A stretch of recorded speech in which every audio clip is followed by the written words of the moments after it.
Braking is one of the most difficult skills to master in both the sim and real cars, and it's one of the most important. There are several different types of brake pedal applications for different specific purposes. Investing time on developing better braking skills will have benefits not only in lower lap times, but also in better race results. Being able to brake as late as possible or as little as possible before a corner allows you to maintain the highest possible speed for the greatest duration of time. Let's take a look at how to get this done. Threshold braking refers to braking at the limit of the tire's ability to grip the track surface.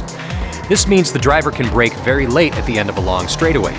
Corner 11 at Mazda Raceway Laguna Seca is a classic example of a threshold braking corner. Braking at the threshold of lockup ensures that you're getting the most possible grip from the tires. Once the tires are locked, the efficiency of the braking goes away as the tire melts and abrades on the pavement.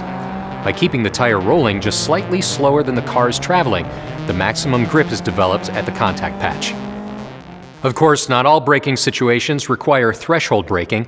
Many times an earlier, softer brake pedal or brush brake is all that's needed. For instance, turn 6 at Laguna Seca for many cars is just such a brake application. Many ovals require a similar technique referred to as brake turning. This is where a slight turn is initiated during the braking application and a balance between braking and cornering is maintained. If you're at 100% braking, there's no grip available for turning. If steering is added while at threshold, the tire will lock up unless some of the braking force is released. This leads to trail braking, where a slight rotation or pointing of the car upon release of the brake pedal at turn-in can be very useful. Mastering the various braking techniques is tricky enough in a real car. Take away the physical sensations of movement, and the job becomes even harder to master in the sim. In a real car, the braking systems are all pressure-based. The harder you push, the more resistance. Only the best sim controls have this kind of setup. Most of the affordable pedal systems for the sim are position-based, meaning you need to learn where in the pedal travel threshold braking occurs. Whether you use your left foot or right foot on the brake, there are some clues you can look for to see how close you are to threshold. In any of the open-wheel cars, you have the luxury of being able to see the tire rotation. The Skip Barber car is the easiest to start with because of the tread pattern of the BF Goodrich G-Force Sport. The next most obvious clue is the tire noise.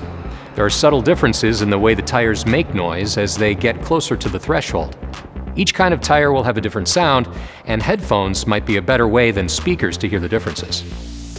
Steering feedback is another way to tell if threshold has been exceeded. Once the tire's locked, the steering has no effect, so if you have force feedback, you'll feel the steering get vague. And if you turn the wheel, there'll be little, if any, direction change. In any of the closed-wheel cars, you'll have to rely on the sound and the steering to tell if you've exceeded threshold. The Pontiac Solstice car has ABS, and therefore it's a car where you can just push the brake pedal as hard as you wish, and there'll be no lockup.